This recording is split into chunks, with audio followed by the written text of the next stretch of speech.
The time is currently 1:37 a.m. We will be getting into the diet update right now. So, here's what I weighed: 146.2.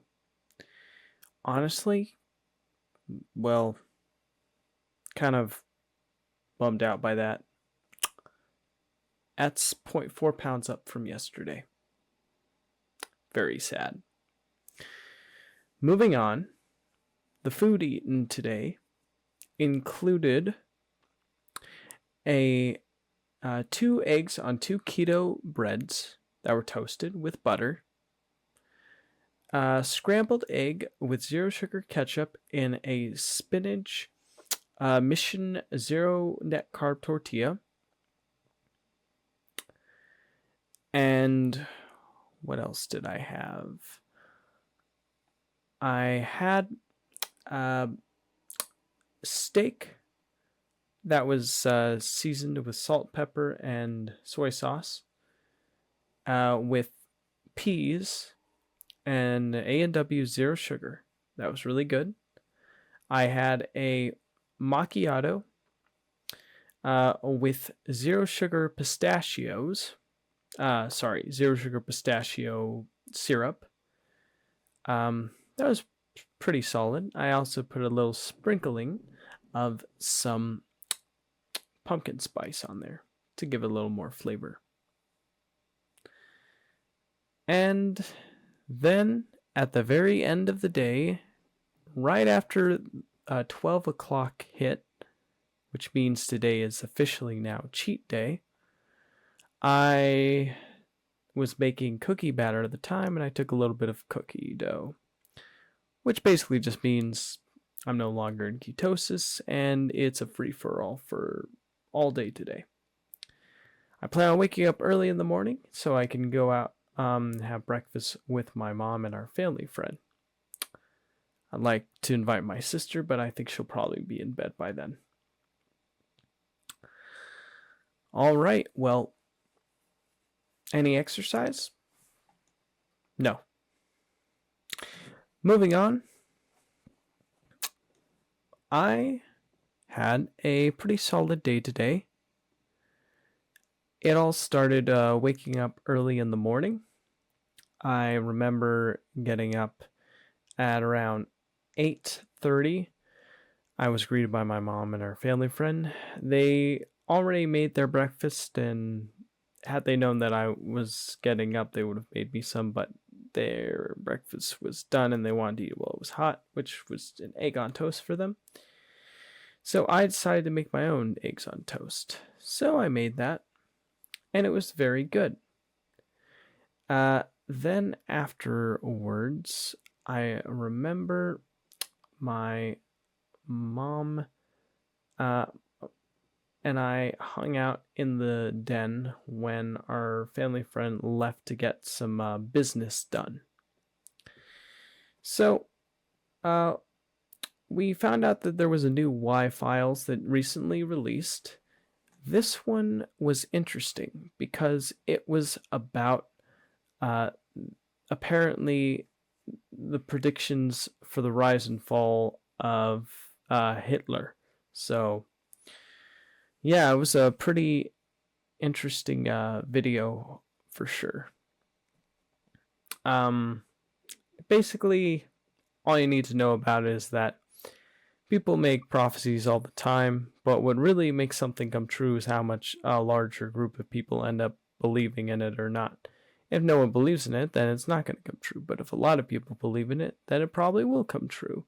Because the more people who perpetuate a belief, the more likely they're just going to have it happen, thanks to like a self-fulfilling prophecy,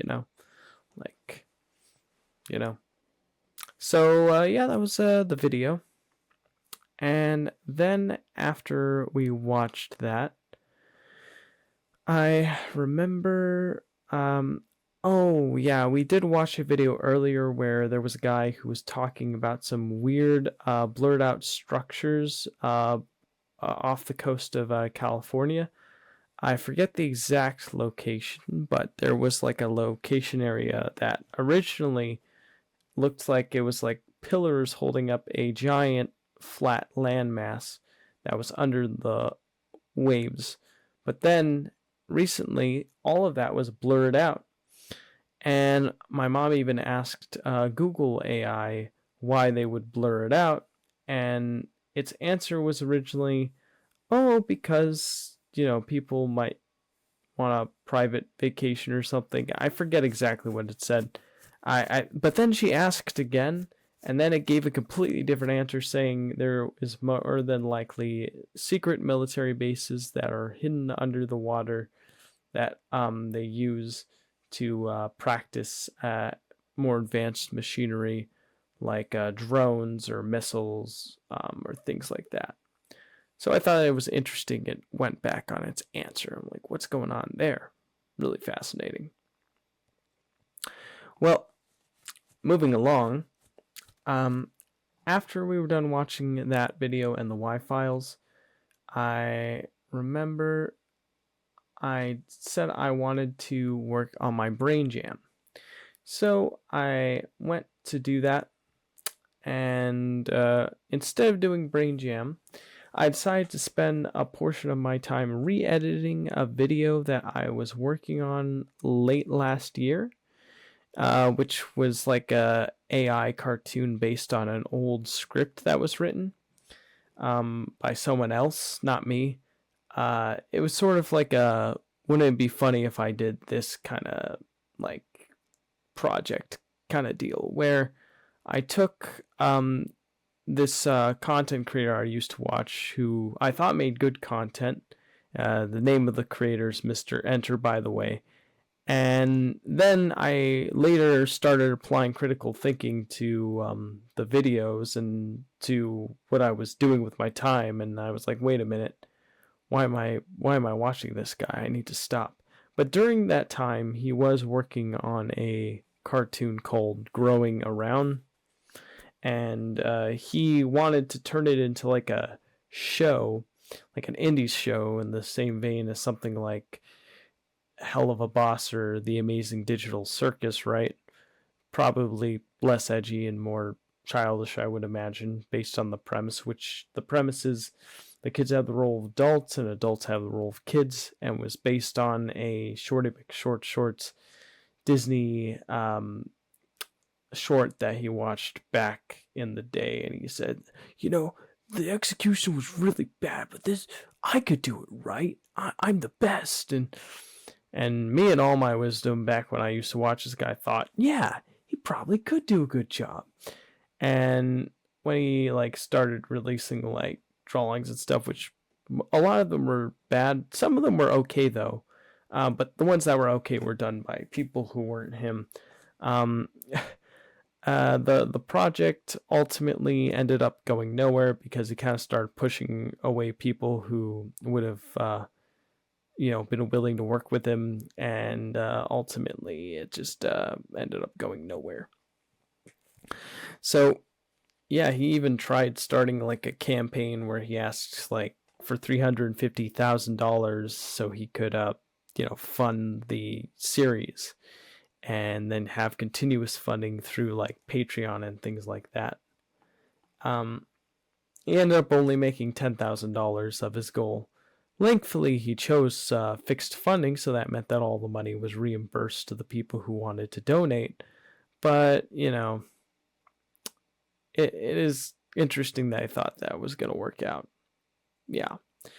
But anywho, I decided to do a fun little experiment where I wanted to see if I could take one of his unfinished scripts, one called Movie Mayhem, and see if I could rework it into something watchable using Sora AI, because Lord knows I don't want to spend hours of my life frame by frame animating something that more than likely probably wouldn't be worth a lot of time and energy, but ultimately I'm still putting time and energy into, which is hilarious.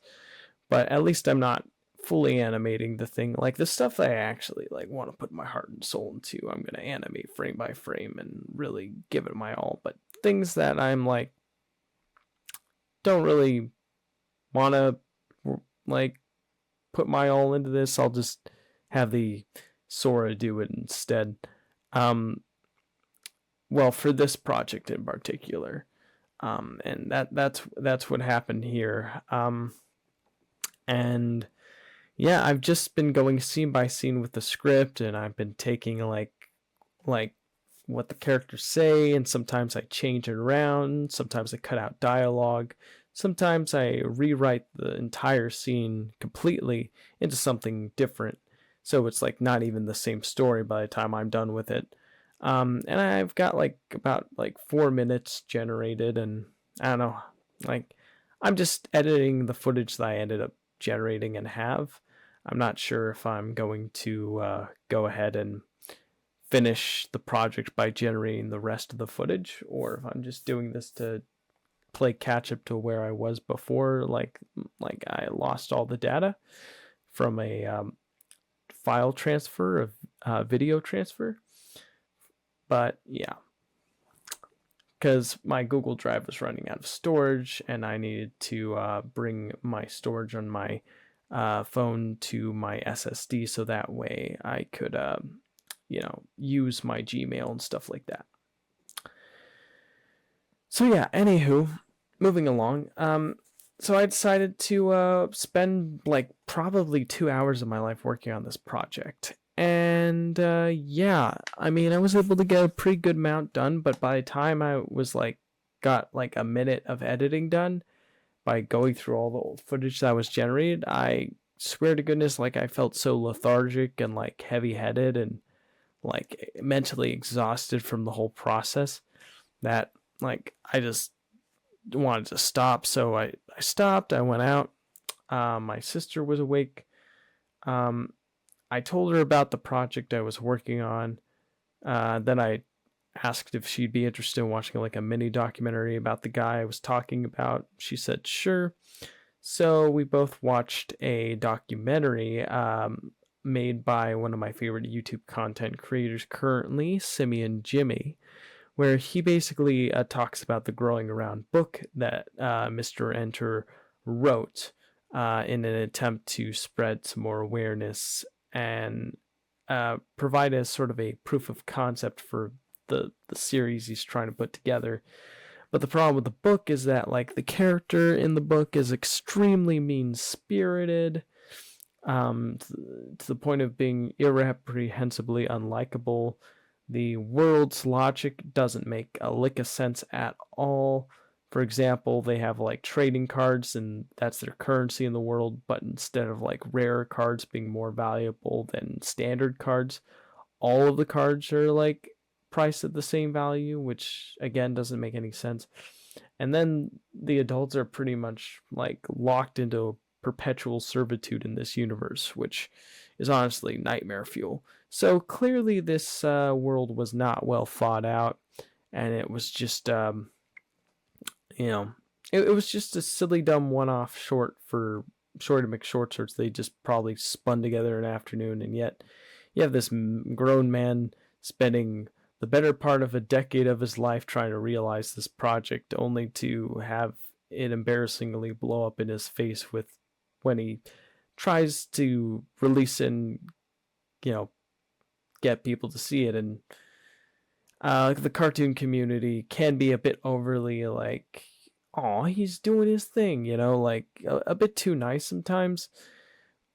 Sometimes, like, I mean, I get it, it's just cartoons, who cares? Like, okay, maybe that's not, like, what I mean is, like, there's a lot more important fish to fry in the world, and cartoons are supposed to be something fun and, relieving to do, but some people take it more seriously than others, and the people who take it really seriously ultimately, let's just say you need to maybe put your energy towards something a little more productive. That's all I'm going to say. Like, was just supposed to be fun, that the creative crew was having, and you're trying to make it into something it's not, like, calm down. But anywho, yeah, we watched the mini documentary, and yeah, my sister finally understood why, like, I kind of dropped off from this guy a long time ago, like when Simmy and Jimmy provided evidence of like typos and inconsistencies in the world, and the mean spirited character of Sally, basically abusing her mom. It was just constant. And the sad thing is, I don't think this guy's ever, Mr. Ayers, going to really understand like the criticisms. I think when people criticize, even if it's like constructive criticism, you probably, like, I remember I saw like a video a long time ago of him reacting to like people commenting about his book, and him getting extremely upset that like people, they don't understand it, because I think he's such ingrained into this like vision that he's like has, that he can't see past the forest for the trees, and he just thinks these stack of trees are the best trees ever, when there's probably better trees out there. But anyways, that's enough of that. When we were done with that, of course, after my sister made a egg burrito for both me and her, and of course she used the 0-carb tortilla for mine. And after we're done watching that, I said I was gonna continue working on the project. So I did. I did work on it for another like hour, and I got like about like another minute done. And when I was done, I went out, and our family friend had returned. She was able to get a new rental car until she's able to get a permanent car. And yeah, when she got that, yeah, we thought it was really cool. I helped her get her wheelchair back, and then we just kind of hung out and talked for a little while before eventually we my sister wanted to clean the floors, and I asked if there was anything I could do, and she suggested maybe the bathroom. So I was like, all right, I'll do the bathroom, but first. But honestly, though, I'd rather do the dishes. And she said, "You're so funny." And then I was like, "Okay, fine, I'll do the bathroom." Yeah, because like it seemed so like involved, and I wasn't like really mentally prepared for that yet. But I was like, I haven't really done much super productive today, other than I guess editing. So I really need something to prove I'm not just a lazy lima bean. So I worked on this bathroom. At first, I tried spraying the floor down and wiping it with one of those Swift mops. I asked my sister that it's kind of discouraging because it feels like I'm just pushing the dirt around. And then she said, well, you need to sweep the dirt up first, throw it away, and then spray and wipe. And I'm like, oh, boy. It's clear that I really wasn't into it, and I kind of just wanted to get it over with, but I wasn't really thinking about like the proper way of doing it. So I was just doing it as I was going along. Either that, or just wasn't thinking too hard about it. But yeah. But once I understood, I understood, and yeah, I was able to sweep it down. Then eventually wipe down the window and throw the shower curtain, and the towels in the bathrooms into the washer, have those washed. And then my mom arrived, and we greeted her. She said she was really hungry and she wanted to eat, so we had steak inside on the stove because it was raining today. And yeah, our family friend suggested green beans, so we had green beans, and that was really good. And yeah, and my sister got sodas for us, so that was also very tasty as well. And during our meal, I did remind my mom and sister that we were splitting the funds for the soda. So yeah, we all split things to try to keep the cost of living down. So yeah, afterwards. When we were done eating, my mom and family friends decided to go into the den to watch this old Robin Williams show. I think it was called like Mork and Mindy, about an alien who is unfamiliar with the customs of Earth, and he's super socially awkward and weird. and it's like played up in the style of like a 70s comedy show. So it was very silly. I would walk in and watch every now and then before having to rehook the shower curtains and then brew a cup of coffee and then watch with them. And yeah, it was there were some elements of it that I thought were very funny. Other elements I thought were a little too goofy and dumb, but overall, um, yeah, I thought it was a fairly entertaining show, all things considered. Um, yeah, after we were done watching that, um, my mom and family friend needed to leave for a Bible study. My sister decided to go for a walk. I used the restroom, and after I was done with that, I decided to play more Indiana Jones and the Great Circle. In this playthrough, I was able to get out of the catacombs and leave the area. I only got beaten down like at least 3 times from the Italian soldiers, but overall I was able to make it, and it felt pretty good when I did. It's always a treat to see the cutscenes from the game because they're really well directed, and the animation is excellent, and the acting done by Troy Baker is really impeccable. He does a really good young Harrison Ford impression for sure. But yeah, after that, like I was walking around this like mansion area in the Italy until eventually I got trampled on by like dogs and like soldiers, and like I kept on getting beat down. I was like, okay, that's enough of that. So I stopped that. I wanted to see what was available to watch on YouTube. Apparently, Xbox or Microsoft announced a new developer direct, so I decided to give it a look to see what was going on there. I was only able to get through 2 of the developer presentations. Playground Games is Forza Horizon, and Game Freak's new IP, which I don't know the name of. But it is surprising seeing a developer that normally only does Nintendo consoles doing an Xbox game.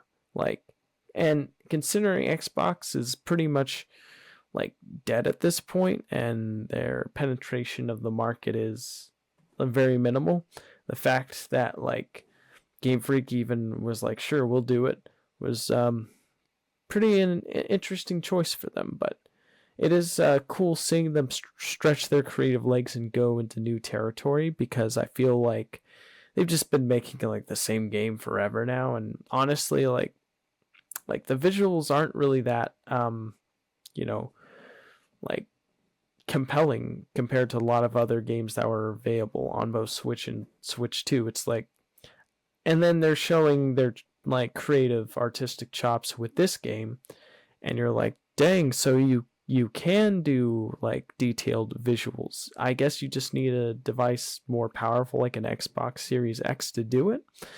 But in all fairness though, the game looks like it was a little bit choppy, like it had some really janky looking performance in some spots. But overall, it looked pretty interesting. It was like a girl with like a white wolf, and they're like going this like green location with a bunch of like buildings like that look abandoned and monsters from plants. Looks pretty interesting. And then my mom and family friend arrived, so me and my sister greeted them. We said hello.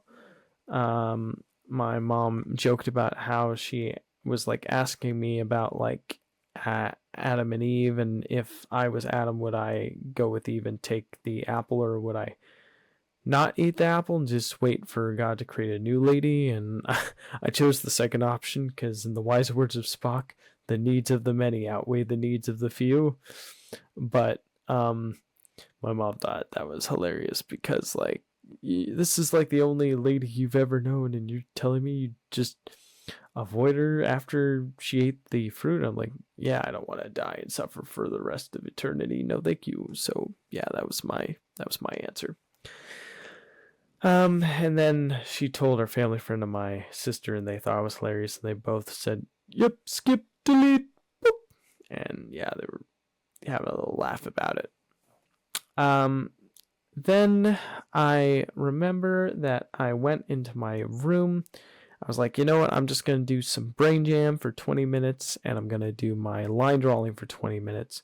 So that's what I did. I did 20 minutes of brain jam, where most of the time I basically just spent it, you know, drawing storyboard frames, then rendering those frames, then putting those frames into my editing software, Adobe Premiere Pro, to get a better, more visually interesting experience for the viewer.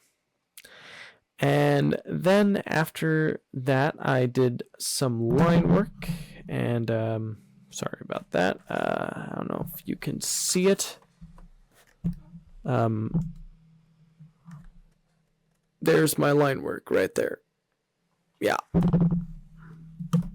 Pretty chill, eh? Yeah, it's. I was looking for like a picture of like a lady like looking worried, and I found a picture on the internet of like a lady holding the hand of like a distraught looking fellow, and she's kind of looking pensively in the distance and worriedly in the distance while he's looking very forlorn. And I just thought that was a really visually interesting image to sort of use as the base for my line work. So that's why I chose that one. Then I was like, okay, since tomorrow's cheat day, I'm going to make some cookie batter for tomorrow. So I spent the rest of my day making cookie batter.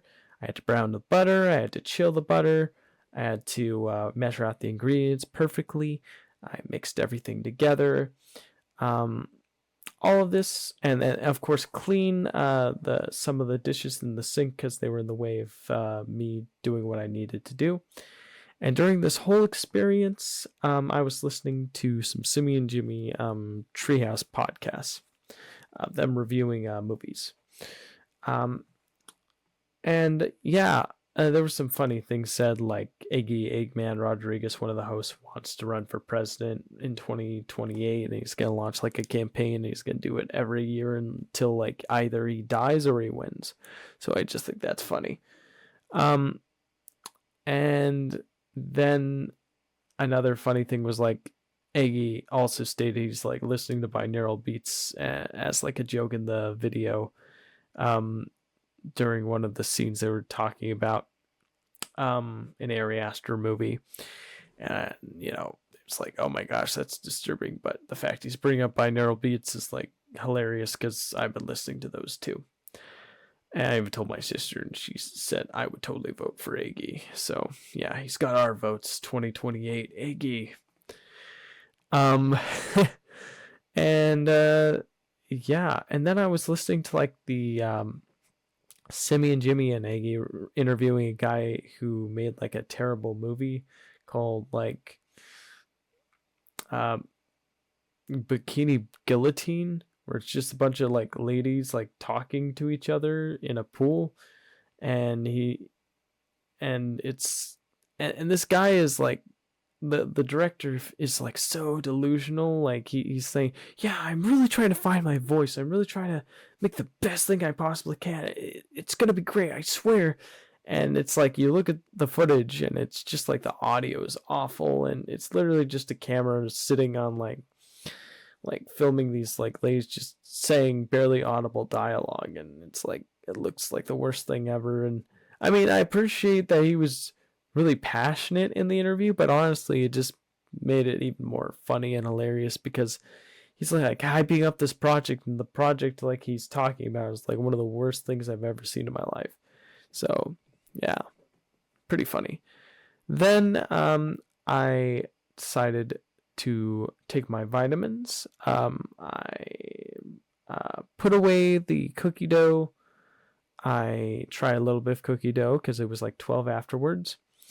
And then I put some laundry in to be clean for tomorrow. So I have clean clothes to wear tomorrow. And then I decided to record this video. And that's pretty much the day in a nutshell. So, yeah, that'll have to do. Thank you for watching. and I'll see you in the next one. Take care, everybody. Goodbye.